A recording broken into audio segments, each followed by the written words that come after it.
നമുക്ക് പ്രാർത്ഥിക്കാം. അമ്മേ പരിശുദ്ധമ്മേ, അമ്മേ പരിശുദ്ധമ്മേ, ദൈവമാതാവേ, ദൈവമാതാവേ, കൃപാസനത്തിലൂടെ ഞങ്ങളുടെ ദേശത്തിന് അമ്മ മധ്യസ്ഥം തേടി എല്ലാ അനുഗ്രഹങ്ങൾക്കും കൃപകൾക്കും ഞങ്ങളിപ്പോൾ ഹൃദയം നിറഞ്ഞ നന്ദി പറയുന്നു. പരിശുദ്ധമ്മേ, അമ്മേ പരിശുദ്ധമേ, ദൈവമാതാവേ, 2004 ഡിസംബർ 7-ാം തീയതി ഉച്ചകഴിഞ്ഞ് 2:30 കൃപാസനത്തിൽ സംഭവിച്ച അമ്മയുടെ പ്രത്യക്ഷപ്പെടലിനെ കുറിച്ച് തിരുസഭയ്ക്ക് സമർപ്പിച്ചിരിക്കുന്ന പഠനരേഖകളുടെ മേൽ സഭാത്മകമായ പഠനം ആരംഭിക്കുവാൻ ഞങ്ങൾ പ്രാർത്ഥിക്കുന്നു.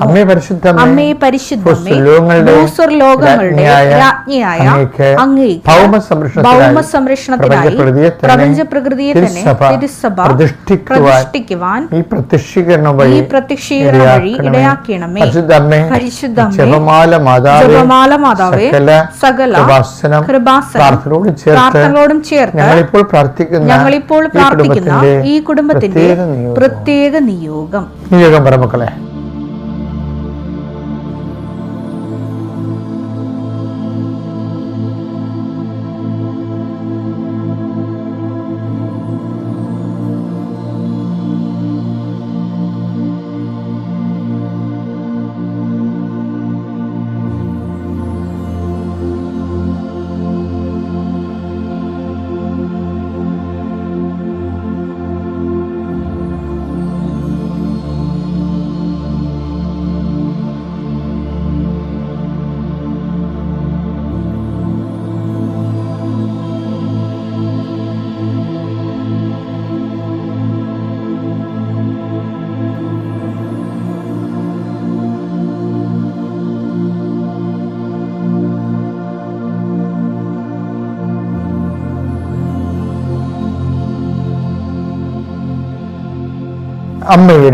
അമ്മയുടെ പ്രത്യക്ഷീകരണത്തിന്റെ ഈ അനുഗ്രഹവേളയിൽ ഞങ്ങൾക്ക് സാധിച്ചു തരുവാൻ കനിയണമേ. വിശ്വാസ പ്രമാണം.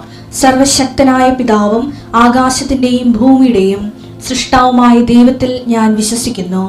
അവിടുത്തെ ഏകപുത്രനും ഞങ്ങളുടെ കർത്താവുമായ ഈശോമിശിഹായിലും ഞാൻ വിശ്വസിക്കുന്നു.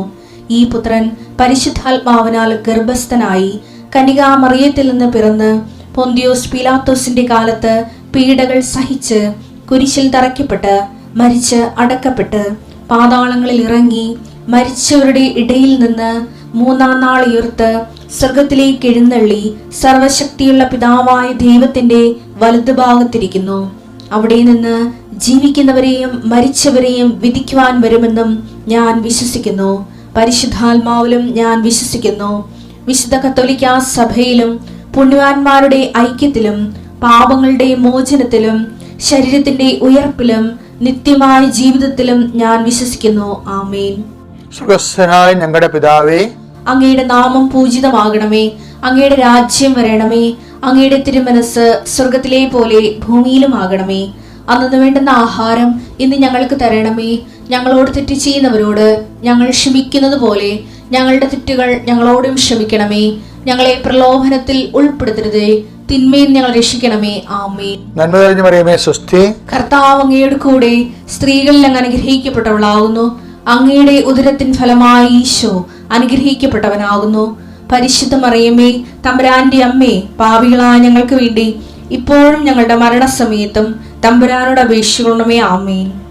കർത്താവിന്റെ ഉന്നതമായ നാമത്തിലെ ഈ പ്രഭാതത്തിലെ നിങ്ങളെ ഞാൻ ആശീർവദിക്കുന്നു.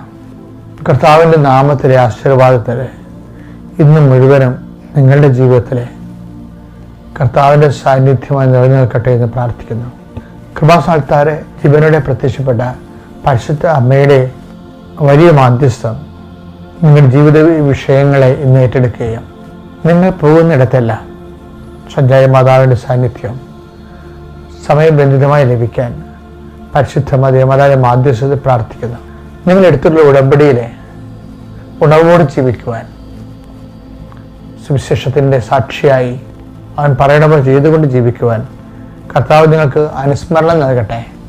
പുതിയ ബോധ്യങ്ങൾ, പുതിയ ഓർമ്മകൾ, ദൈവസ്നേഹത്തിൻ്റെ വക്താക്കളായി സുവിശേഷത്തിൻ്റെ സാക്ഷികളാക്കാൻ കർത്താവിൻ്റെ സ്വന്തമായി നിലനിൽക്കാൻ ജീവിക്കാൻ കർത്താവ് നിങ്ങളെ സഹായിക്കട്ടെ.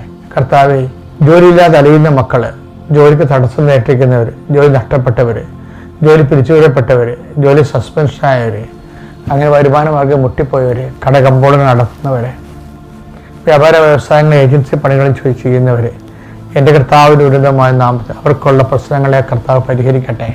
പഠിക്കുന്ന കുഞ്ഞുങ്ങൾ, പരീക്ഷയ്ക്ക് റിസൾട്ട് പ്രതീക്ഷിക്കുന്നവരെ, പ്രതീക്ഷ യോഗ്യതാ പരീക്ഷയുടെയും അനുകൂലമായ റിസൾട്ടിന് വേണ്ടി പ്രാർത്ഥിച്ചുകൊണ്ടിരിക്കുന്നവരെ, അവരുടെ പ്രാർത്ഥനകൾ കർത്താവിൻ്റെ യോഗ്യതയൊക്കെ ഉപരി ദൈവത്തിൻ്റെ കൃപ കൊണ്ട് നിങ്ങളെ ഉന്നതമായ ഉപരി വിദ്യാഭ്യാസ യോഗ്യരായി തീർക്കാനും നിങ്ങൾക്ക് വീണ്ടും ഭാരപ്പെടുന്ന എല്ലാവിധ റെപ്പറ്റീഷൻസിൽ നിന്നും പരീക്ഷ റിപ്പീറ്റ് ചെയ്യാൻ പോകുന്ന എല്ലാ അവസ്ഥകളെയും കർത്താവ് ഏറ്റെടുക്കട്ടെ എന്ന് പ്രാർത്ഥിക്കുന്നു. കർത്താവ് നിന്നെ സഹായിക്കട്ടെ. നിനക്കൊരു സഹായം വേണമെന്ന് ആവശ്യമുള്ള നിമിഷങ്ങളിൽ മാതാവിൻ്റെ പ്രത്യേക സാന്നിധ്യത്തിൽ നിന്ന് ഞാൻ ഫലമേൽപ്പിക്കുന്നു. അത് ഏത് മേഖലയിലായാലും, ജീവിതത്തിൻ്റെ ഏത് മേഖലയിലായാലും നീ പെട്ടിരിക്കുന്ന വിഷയങ്ങൾ, തകർന്നുപോയ ബന്ധങ്ങളാകാം, സങ്കടപ്പെടുന്ന രീതിയിൽ ഉള്ള വഞ്ചനയാകാം, ഒഴിവാക്കലുകളാകാം, എന്താണ് നീ അനുഭവിക്കുന്ന മനോദുഃഖങ്ങൾ, അതിൻ്റെ മേൽ കർത്താവിൻ്റെ ചൈതന്യം ഇറങ്ങി വസിക്കുകയും കർത്താവിനെ സന്ധിക്കുകയും ചെയ്യട്ടെ. ജീവിതത്തിൻ്റെ ഓരോ കാര്യങ്ങൾ മറ്റുള്ളവരുടെ മുമ്പിൽ അതില്ലാത്തതിൻ്റെ പേരിൽ നീ തരം താഴ്ത്തപ്പെടുകയും മറ്റുള്ളവർ നിന്നെ ടാർഗറ്റ് ചെയ്യുകയും ചെയ്യുമ്പോൾ നിനക്ക് മനസ്സിന് ഭാരം തോന്നുന്നവർ ഈ ആശീർവാദം കൊണ്ട് മാതാവിൻ്റെ കൃപയും ശക്തിയിലും ചൈതന്യത്തിലും എല്ലാത്തിനും അതിജീവിക്കാനുള്ള ആത്മവിശ്വാസവും ധൈര്യം നോക്കട്ടെ. ആരെയും മനസ്സിൽ ഓർത്ത് വിഷമിക്കാതെ ദൈവത്തെ ഓർത്ത് ദൈവത്തിൻ്റെ വചനങ്ങൾ വേരൂന്നിക്കൊണ്ട് ജീവിക്കാൻ നിനക്ക് പ്രത്യേകമായ ദൈവവിശ്വാസവും പ്രത്യേകമായ ദൈവസ്നേഹവും കർത്താവ് നിനക്ക് നൽകട്ടെ. എൻ്റെ കർത്താവിൻ്റെ ഉന്നതമായ നാമത്തിൽ നീ ഉന്നമിച്ചിരിക്കുന്ന ലക്ഷ്യമിരിക്കുന്ന വിഷയങ്ങളിൽ എത്ര വേഗേന എത്തിച്ചേരാൻ നിലവിലുള്ള തടസ്സങ്ങളെ യേശുക്രിസ്തു നാമത്തിൽ ഞാൻ ബന്ധിക്കുന്നു. നിത്യം പിതാവും പുത്രനും പരിശുദ്ധാത്മാവെ നീക്കുവാമേ. മെനയാന്ന് ആദ്യ ചൊവ്വാഴ്ച ധ്യാനം കൂടിയപ്പോൾ നിങ്ങൾ ശ്രദ്ധിച്ച് കാണാം. ഇല്ലെങ്കിൽ രണ്ടാമത്തെ ധ്യാനം ഒന്ന് കൂടാൻ നല്ലതാണ്. അതായത് ഒരേ സമയത്ത് തന്നെ ഈ ഉടമ്പടി വന്നപ്പോൾ ഞെട്ടിപ്പിക്കുന്ന പുതിയ ദൈവാനുഭവത്തിൻ്റെ ചക്രവാളങ്ങൾ ഉദയം ചെയ്ത പോലെയാണ് നമുക്ക് തോന്നുന്നത്. ഇപ്പോൾ ഉദാഹരണത്തിന് ഇപ്പോൾ സിൽവിയ എന്ന് പറഞ്ഞൊരു നേഴ്സ്, അതുപോലെ തന്നെ ഡയാന എന്ന് പറഞ്ഞ നേഴ്സ്, ഇവർ രണ്ടുപേരും ഒരേ സ്വപ്നം കണ്ട് ദർശനം. അതായത് ഇവർ രണ്ടുപേരുടെയും വിഷയം ഒന്നാണ്. രണ്ട് നാട്ടുകാർ, രണ്ട് പ്രായക്കാർ, രണ്ട് സാഹചര്യത്തിൽ ജീവിക്കുന്നവർ, ഡിഫറെൻറ്റ് പേഴ്സൺസ്, രണ്ടുപേരുടെ വിഷയങ്ങൾ ഒന്നാണ്. ഇവർ രണ്ടുപേരും അസിസ്റ്റൻറ്റ് നേഴ്സാണ്. അവർക്ക് കുറേ ബുദ്ധിമുട്ടാണ് അവരുടെ ജീവിതത്തിൽ. അതിൻ്റെ മുകളിലെല്ലാം സുപ്പീരിയേഴ്സ്, നേഴ്സുമാരും ഡോക്ടർമാരൊക്കെ ഒത്തിരി ഉണ്ടാകും. അവരുടെ വർക്ക് ലോഡ് ഭയങ്കരമാണ്. ഇപ്പോൾ ഈ രണ്ടുപേരും ആഗ്രഹിക്കണമെന്ന് വെച്ച് കഴിഞ്ഞാൽ എങ്ങനെയെങ്കിലും രജിസ്റ്റേർഡ് നേഴ്സ് ആകണമെന്നാണ്. അപ്പം നമ്മളോർക്കും ഇതൊക്കെ പ്രാർത്ഥനയ്ക്ക് വെച്ചാൽ ദൈവം ഇങ്ങനെ കേൾക്കുമോ ചെവി കൊണ്ട് എന്ന്. അങ്ങനെയാണ് സാധാരണ ദൈവത്തെക്കുറിച്ചൊക്കെ അധികം അറിവില്ലാത്ത താത്വിക ജ്ഞാനം മാത്രമുള്ളവരും ദൈവത്തെക്കുറിച്ച് അനുഭവജ്ഞാനമോ കുറവുള്ള ആൾക്കാരും ഒത്തിരി ഉണ്ട്. പണ്ട് ഞാൻ വിചാരിച്ചിരുന്നത് ഇങ്ങനെയാണ്, ഈ പുസ്തകത്തിലെ പശുവാണ്, അത് തിന്നത്തില്ല. അപ്പം ഈ ദൈവത്തെക്കുറിച്ച് താത്വിക ജ്ഞാനങ്ങളിൽ പറയുന്ന തളച്ചിട്ടിരിക്കുന്ന ദൈവമല്ല, മറിച്ച് ദൈവം മനുഷ്യൻ്റെ യഥാർത്ഥ പ്രശ്നങ്ങളിൽ യഥാർത്ഥ ബോധത്തോടെ ഇടപെടും. ഇപ്പോൾ ഈ രണ്ട് അസിസ്റ്റന്റ് നേഴ്സുമാരും ദൈവത്തോട് പറഞ്ഞത് എനിക്ക് രജിസ്റ്റേർഡ് നേഴ്സാകണം, ഞാൻ പഴയത് മടുത്ത് എല്ലൊടിഞ്ഞ് എനിക്കിനി മുന്നോട്ട് പോകാൻ പറ്റണില്ല, എന്ത് ചെയ്യുമെന്ന് അറിയത്തില്ല, എന്നെ ഒന്ന് സഹായിക്കണം. പക്ഷേ അത് പറയും എനിക്കും. ഇവർ രണ്ടുപേരും പറഞ്ഞ കാര്യം എന്താ വെച്ച് കഴിഞ്ഞാൽ, ഈ ഡയാനയും അതുപോലെ തന്നെ സിൽവയും ദൈവത്തോട് പറയുന്നത് എന്താണ്, എനിക്ക് എൻ്റെ മെറിറ്റില്ല, ഓസ്കിയ പോലെയുള്ള ഉപരി എക്സാംസ് ഇല്ലേ, യോഗ്യതാ പരീക്ഷകൾ, അതിനെഴുതാനുള്ള ബുദ്ധിയൊന്നും എനിക്കില്ല, അതിനുള്ള കഴിവ് എനിക്ക് കുറവാണ്. അത് ഇവർ രണ്ടുപേരും പറയുന്നുണ്ട്. ഇത് എപ്പോഴും അത് നമ്മളിന്ന് മനസ്സിലാക്കുന്നത് നമ്മളെ അടിയേറെ വെക്കണം നല്ലതാണ്. നമ്മളുടെ എന്താണ് നമ്മുടെ അവസ്ഥ അത് പറയണം. കഴിവില്ലെങ്കിൽ കഴിവില്ലെന്ന് പറയണം. അപ്പം നിങ്ങൾ ചില ബോധമില്ലാത്തവന്മാർ പറയും കഴിവില്ലാത്തവന്മാർ പ്രാർത്ഥിക്കാൻ പോകരുത്, കഴിവുള്ളവർക്കല്ലേ പ്രാർത്ഥിക്കാം. അങ്ങനെയല്ല. കഴിവെന്ന് പറഞ്ഞാൽ ആരാണ്? നമ്മൾ വിശ്വസിക്കണം നമ്മുടെ ദൈവത്തിനാണ് കഴിവുണ്ട്. ആ കഴിവിലാണ് വിശ്വസിക്കുന്നത്, നമ്മുടെ കഴിവിലാണ് വിശ്വസിക്കണത്. അപ്പം നീ അങ്ങനെ വിചാരിക്കണം. അല്ല നിനക്ക് കഴിവില്ലല്ലോ, നിനക്ക് റെക്കമെൻഡ് ചെയ്യാൻ ആവില്ലല്ലോ, നീ പറയണ ന്യായമല്ലല്ലോ. അങ്ങനെയല്ല. ന്യായം അന്യായമൊക്കെ തീരുമാനിക്കണം ആരാണ്? ദൈവത്തിൻ്റെ സ്നേഹമാണ്. ദൈവത്തിൻ്റെ സ്നേഹം നിന്നോട് ഉണ്ടെങ്കിൽ ഈ ന്യായവും അന്യായത്തിനൊക്കെ വലിയ കഥയൊന്നുമില്ല, കർത്താവിൻ്റെ തീരുമാനം ഇല്ലേ. അപ്പം ഇവർ രണ്ടുപേരും പറയുമ്പോൾ അപ്പോൾ ഒരാൾ സ്വപ്നത്തിൽ ഒരാൾക്ക് ആകാശത്ത് 11 എന്ന് എഴുതി കാണിക്കും. ഉടനെ അവൾക്ക് നവംബർ മാസത്തിൽ 11-ാം മാസത്തിൽ അവൾക്ക് രജിസ്റ്റർഡ് നേഴ്സായിട്ട് അപ്പോയിൻമെൻറ്റ് കിട്ടും. ഈ സിൽവ 11 എഴുതി കഴിഞ്ഞാൽ സിൽവയ്ക്ക്. ഡയനയുടെ സാക്ഷി എന്ന് പറയുന്നത് ഡയനയ്ക്ക് സ്വപ്നത്തിൽ 37 എന്ന് കാണിക്കും. സ്വപ്നത്തിൽ 37 എന്ന് കാണിക്കും. ഉടനെ അന്ന് തൊട്ട് 37 ദിവസം അവളുടെ ഹസ്ബൻഡിന് രജിസ്റ്റർഡ് നേഴ്സായിട്ട് ജോലി കിട്ടും. അപ്പോൾ നിങ്ങൾ ഈ സാക്ഷ്യം നോക്കിയേ, രണ്ട് നാട്ടിലുള്ള ആൾക്കാർ, 2 സ്വഭാവക്കാർ, 2 വ്യക്തികൾ, 2 അവസ്ഥകൾ ജീവിക്കുന്നവർ, അവിടെ വിഷയം ഒന്നാണ്. എന്നിട്ട് ഇവരോട് എങ്ങനെയാണ് ഇങ്ങനെ അക്ഷരാർത്ഥത്തിൽ ഞാൻ മുമ്പ് പറഞ്ഞൊരു യഥാർത്ഥ ബോധത്തോടെ ദൈവം ഇൻട്രാക്ട് ചെയ്യേണ്ടത്. അപ്പോൾ നീ ഓർക്കേണ്ട ഇതാണ്, നിന്റെ ദൈവം, ഞാൻ ഈ യഥാർത്ഥ ബോധമുള്ള ദൈവത്തെയാണ് ജീവിതത്തിൽ മുഴുവൻ അന്വേഷിച്ചത്. എൻ്റെ മനസ്സിൽ എവിടെയോ പരിശുദ്ധമായി പറയുന്നുണ്ട്, നിന്റെ ദൈവം യഥാർത്ഥ ബോധമുള്ള ദൈവമാണ്. അതുപോലെ ഞാനൊരു കോംപ്രമൈസും ഇല്ല. പലരും എന്നോട് പറഞ്ഞു, അത് അങ്ങനെ ചെയ്യരുത്, അങ്ങനെയല്ല ചെയ്യേണ്ടത്, ദൈവത്തെക്കുറിച്ച് അങ്ങനെ അല്ല കാഴ്ചവെക്കേണ്ടത്. അപ്പം അവരൊക്കെ പറയുന്നത് താത്വിക പ്രബോധനങ്ങളും അതുപോലെ തന്നെ തിയറട്ടിക്കൽ സാങ്കേതിക ജ്ഞാനങ്ങളിലേക്ക് തരണത് അങ്ങനെയല്ല. പക്ഷെ ഞാൻ പറഞ്ഞു, ഇത് പുസ്തകത്തിലെ പശുവല്ലേ, ഇത് പുല്ല് തിന്നുവാ. അതാണ് എൻ്റെ മനസ്സിൽ എപ്പോഴും ഉണ്ടാകും.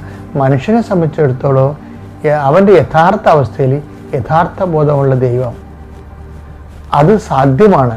അതുകൊണ്ട് തന്നെ നീ എന്ത് ചെയ്യാമെന്നറിയാവോ, ഞാൻ അന്ന് നിങ്ങൾക്ക് ഇങ്ങനെ കർത്താവിനോട് ഇങ്ങനെ ഇരുട്ടത്തൊക്കെ 2 മണിവരെയൊക്കെ സംസാരിക്കുമായിരുന്നു. സെമിനാരി പഠിക്കുന്ന കാലത്ത് രാത്രി ഇങ്ങനെ സംസാരിക്കും. അപ്പോൾ നിങ്ങൾക്ക് എങ്ങനെ കർത്താവിനോട് സംസാരിക്കാൻ പറ്റുമെന്ന്, കർത്താവിനോട് സംസാരിക്കണമെന്ന് നിനക്ക് തോന്നിയാൽ നീ ആ ഒരു പേഴ്സണൽ ഡയലോഗ് സ്റ്റാർട്ട് ചെയ്യണം. അപ്പോൾ ദൈവം ഒരു വ്യക്തിയാണ്, നമ്മൾക്കും അതുപോലെ തന്നെ നിനക്ക് ഉണ്ടാകുന്ന നല്ല കാര്യമായാലും മോശം കാര്യമായാലും. ഇപ്പം നിനക്കൊരു പാപാവസ്ഥ വന്നു, അപ്പം നീ നിൻ്റെ ദൈവത്തോട് പറയണം, എൻ്റെ ഇങ്ങനെ ഒരു അവസ്ഥ വന്നു എന്ന് പറയണത്. അത് എന്നിട്ട് അപ്പം നിങ്ങൾക്ക് ദൈവത്തെ അറിയാൻ പാടില്ലേ, അങ്ങനെ ചിന്തിക്കരുത്. ദൈവത്തെ അറിയാൻ പാടില്ല എന്നുള്ള രീതിയിൽ തന്നെ അറിയാമെങ്കിലും നീ ഇപ്പം നിൻ്റെ അമ്മയ്ക്ക് അല്ല അപ്പന് നിൻ്റെ അവസ്ഥ, അല്ലെങ്കിൽ കൂട്ടുകാരൻ നിൻ്റെ അവസ്ഥ അറിയാം എങ്കിലും നമ്മളോട് സംസാരിക്കില്ല ആ വിഷയം. അതുപോലെ തന്നെ ദൈവത്തോട് തന്നെ സംസാരിക്കണം, പക്ഷേ ഭയം വേണം. പുറപ്പാട് 33:11 സ്നേഹിതനോടെന്ന പോലെ കർത്താവ് മോശയോട് മുഖാഭിമുഖം സംസാരിച്ചിരുന്നു. നമ്മൾ എങ്ങനെ ദൈവത്തോട് അടുത്താൽ റവറൻസ് കീപ്പ് ചെയ്യണം, റവറൻഷ്യൽ ഫിയർ കീപ്പ് ചെയ്യണം. അപ്പം അങ്ങനെയാണെങ്കിൽ ഇത് എളുപ്പമാണ്. അതുകൊണ്ട് ഇനി ഒരു പേഴ്സണൽ ഡയലോഗ് സ്റ്റാർട്ട് ചെയ്യാൻ വേണ്ടി നോക്കണം. ദൈവത്തിൻ്റെ ഈ വിഷയത്തിൽ യഥാർത്ഥ ബോധത്തിൽ ഇടപെടും. എന്ത് വിഷയം ഉണ്ടെങ്കിൽ യഥാർത്ഥ ബോധത്തോടെ നീയും ദൈവത്തോട് സംസാരിക്കണം. കർത്താവ് അതിനെ അനുഗ്രഹിക്കട്ടെ. Praise the Lord.